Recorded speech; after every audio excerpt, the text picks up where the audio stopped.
Hey, what's up, y'all? This is Rodney, and I'm back, and I just wanted to come and run my mouth just for a quick second. All right, I need to get me some coffee. Y'all know what I've been addicted to, which I need to leave them alone. What are those things at Starbucks? What are those things at Starbucks? Girl, coffee, tea, girl, all the stuff they sell at Starbucks. You gonna ask us what's that thing at Starbucks? Girl, coffee mugs, t-shirts, um, the drink, the drink. Girl, here I go. Girl, think about it. The Frappuccino Caramel Ribbon Crunch. Is that what it's called? The Frappuccino Caramel Crunch. Oh, girl, I had that the other day and I have been addicted ever since. Oh my God. So I have to go get me one today. All right. So TJ Holmes' estranged wife, Marilee Fiebig, is disappointed by the lack of discretion and sensitivity for Marilee and their 9-year-old daughter amid divorce proceedings. This is according to the Jasmine brand. So, Marilee Fiebig has made her first public remarks since her estranged husband, TJ Holmes, was hurled into the spotlight for his affair with GMA co-worker Amy Robach. On Wednesday, she issued a statement through her divorce attorney, Stephanie Lehman. Fiebig's comments comes just 1 week after Holmes filed paperwork to dissolve their 13-year marriage. Lehman told the outlet during the holiday season, in light of the challenging times, Marilee's sole focus has remained on the overall best interests of her 9-year-old daughter, Sabine. Lehman stressed that she's working with Holmes' attorney to move Fiebig and Holmes' divorce forward privately, expeditiously, and as amicably as possible. Lehman added, notwithstanding, we continue to be disappointed by TJ's lack of discretion, respect, and sensitivity toward Marilee and the party's daughter. Girl, that's what I was saying. Because the truth of the matter is, people cheat every day. And TJ and Amy ain't the only ones in that GMA office cheating. Better believe it. Girl, Amy is not the only one who Monica Lewinsky, girl, is on her knees. Okay? She ain't the only one. But them the ones who got caught. I think that's why I was so confused. I was so, like, not confused, but a little, like, surprised that, girl, they were just out and about. Like, girl, they just don't even care. Girl, like, they don't even care. And now from what I also read, girl, y'all almost got 1 foot out the door. Holmes and Fiebig were spotted kissing in Miami during the holiday season. Fiebig, I know I'm saying that lady's name wrong. I call her Fiebig. I don't know, child. Is reportedly touched by the outpouring of support after being blindsided by TJ's indiscretions. I told y'all that, girl, let me tell y'all something. Like, as much as y'all be wanting to say that, girl, this was just this was a consensual relationship, girl, it was an affair. Period.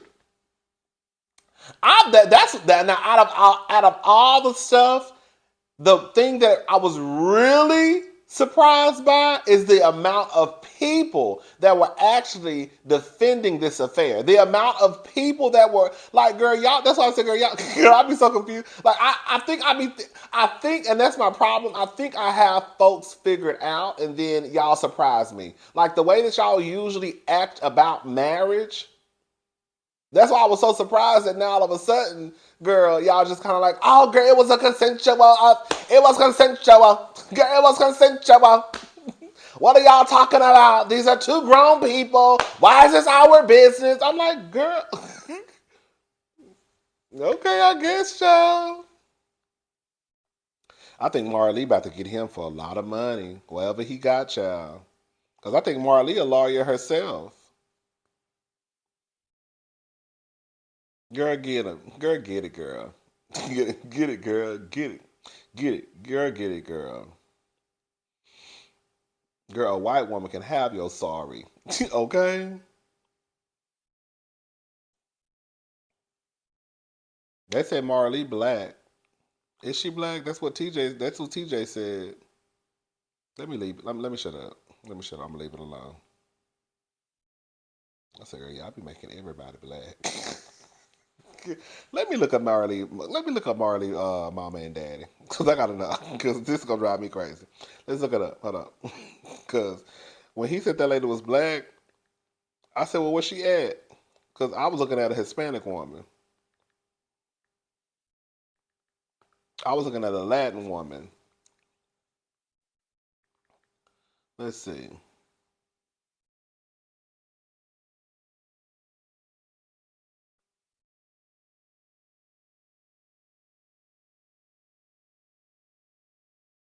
Where's I can't find the pictures of her parents. Mm. She got that Meghan Markle going on. No tea, no shade. No tea, no shade. I know how y'all feel about Meghan Markle, but girl, she got that Meghan Markle going on, honey. You got to turn your head sideways, squint, girl, blink 3 times, stomp your feet, girl, do a girl, turn around, spin in a circle, do a cartwheel, do a backwards flip, girl, for her to look black, girl. That's what she got. She got that Meghan Markle. Y'all say she black, she black. Okay, let's move on. Um, Southwest Airlines is being sued after failing to provide reimbursements following holiday meltdown. Honey, y'all talk about Spirit. Spirit, this ain't never had. Girl, Spirit would never.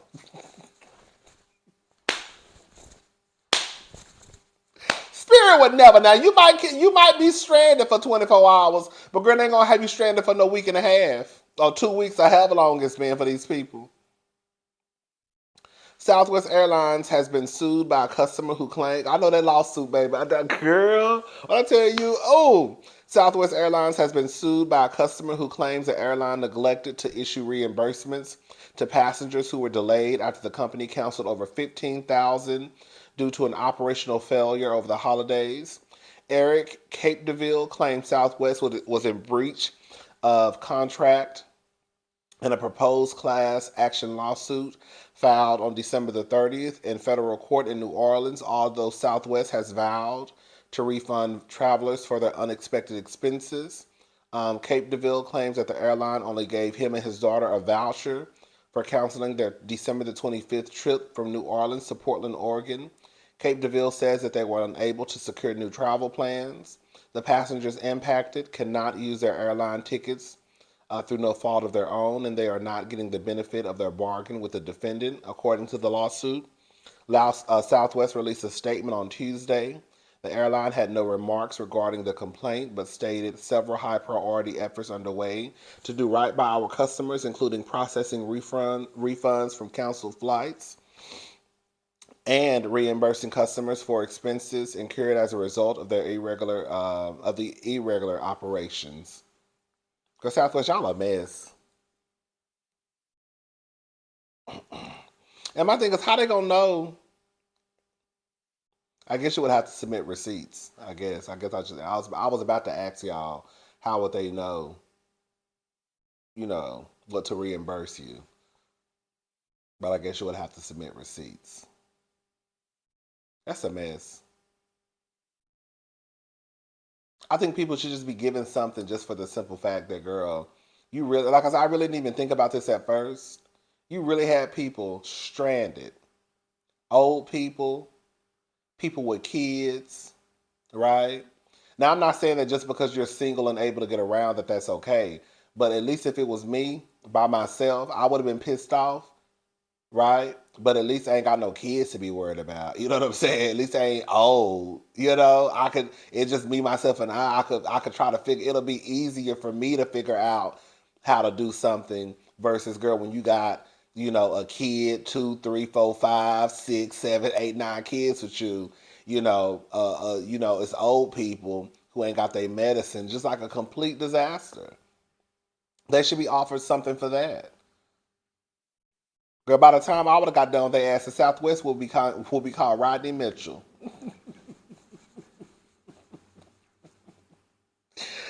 Oh, child, okay. Oh, girl. Martina Navratilova has been diagnosed with stage 1 throat and breast cancer. Yes. One of y'all actually sent me an email yesterday And then after I saw the email, as soon as I logged online, I saw this online. That is so sad.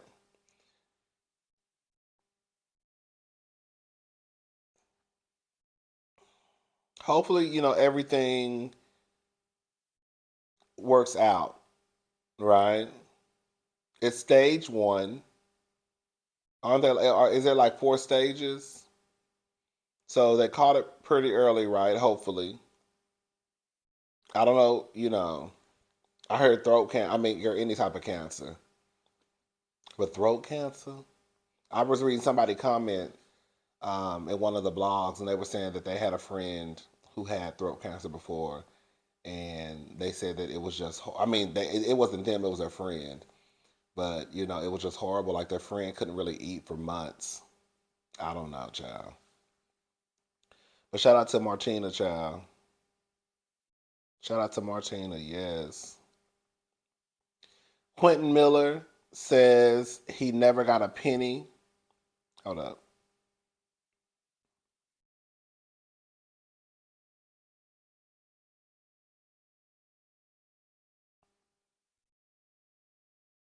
I just had this.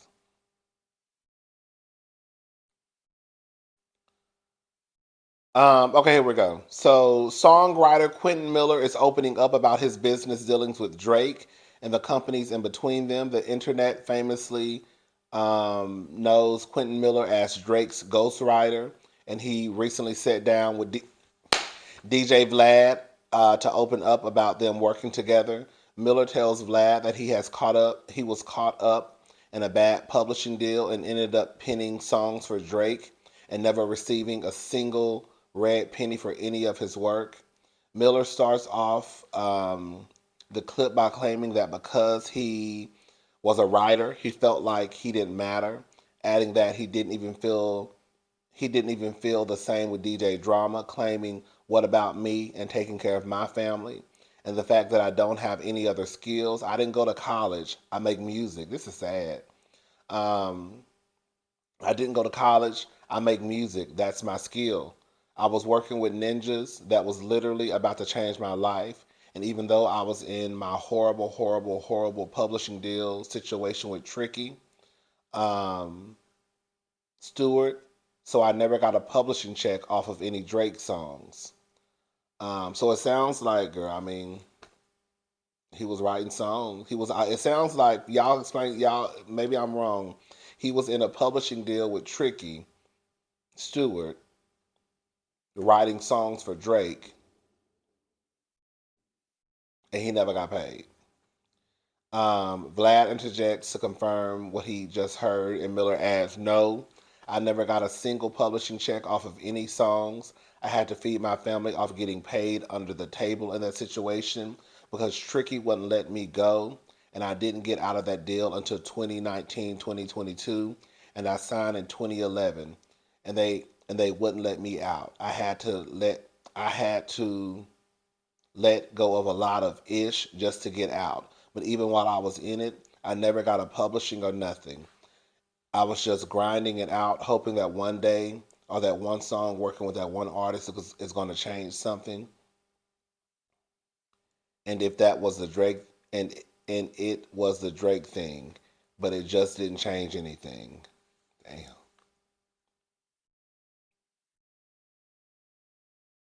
Mm,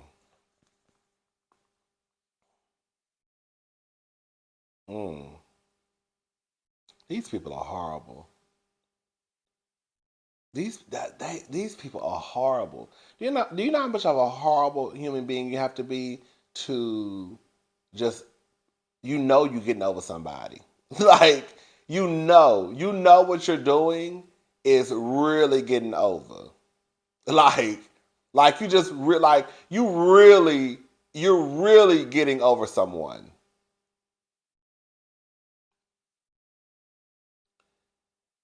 It sounds like, so did Drake know? Did Drake know the songs that he was receiving? The person was. I mean, in a way, it don't sound. Y'all tell me it don't sound like it could be that Drake know. You see what I'm saying? Because if he had the publishing deal with Tricky Stewart, he was writing these songs. They're giving the songs to Drake. Did Drake know that the person? So it doesn't. It sounds like it's not Drake's fault. It just sounds that he wrote some songs that could have been probably given to Drake, and Drake didn't know whatever business dealing that was going on that side of town. Is Tricky Stewart still alive? That's an old dirty mother.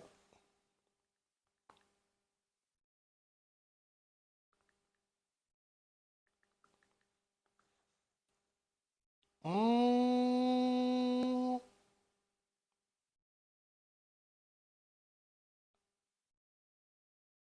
he's still alive. He just posted 5 days ago. You a old nasty dirty motherfucker. And you shape bad. That's why you shape bad. I can appreciate this guy calling out his name. Quentin Miller. Say the names, honey. Say his name. Yes, Tricky Miller. I mean Tricky Stewart got over me in a bad business deal. And that's the sad thing about it, because you thinking this man is probably thinking, once I get that big artist, that I'm gonna be set. He got the big artist Drake, but because of the business dealing that he had with Tricky, girl, nothing still happened. Can you? That's like writing a song. That's like writing songs for Beyonce. That's like writing songs and then all your songs going to Beyonce, and you got the big one of the biggest artists in the world singing your songs, and probably, you know what I'm saying, probably going number one or whatever, and you not getting nothing from the deal. Oh my God, that would be horrible. Tricky need his ass whooped. That's what it sounds like to me.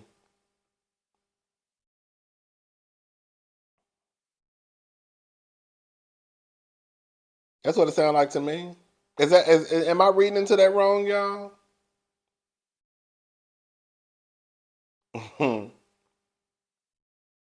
Florida man who pretended to be a teen doctor sentenced to jail for scamming employer. According to Fox News, Malachi Love Robinson, 25, pleaded guilty to grand theft and organized scheme to defraud. In 2020, I remember this, y'all. In 2020, the former medical professional worked as a salesperson for a company that connected shippers with trucking companies, telling customers to pay him directly rather than his employer. This will be his second stint in prison since pleading guilty to fraud, grand theft, and practicing medicine without a license in 2016. Y'all remember this? I know y'all remember. Love Robinson referred to himself as Dr. Love and opened the New Birth, New Life Medical Center, where he stole $30,000 from an elderly female patient and $20,000 from another doctor. He was arrested after he prescribed medication to an undercover officer conducting an investigation into his practice. While he was out on bail for his 2016 crime, Love Robinson attempted to buy a car with a stolen credit card. He served 48 months in a Virginia jail but was released in 2019. Amid his infamous crime, Love Robinson became an internet meme and was used to describe a situation when fraud might be needed. During an interview with Good Morning America, Love Robinson stated that he never claimed to be a doctor and that the title can be used by anyone. I mean, Dr. Dre, name is Dr. Dre. And we know he ain't no doctor. He like to knock bitches upside their head, but girl, he ain't no doctor though. Girl, that's pretty much it, child. We'll come back later and talk about Lakeith Stanfield. All right, bye, y'all.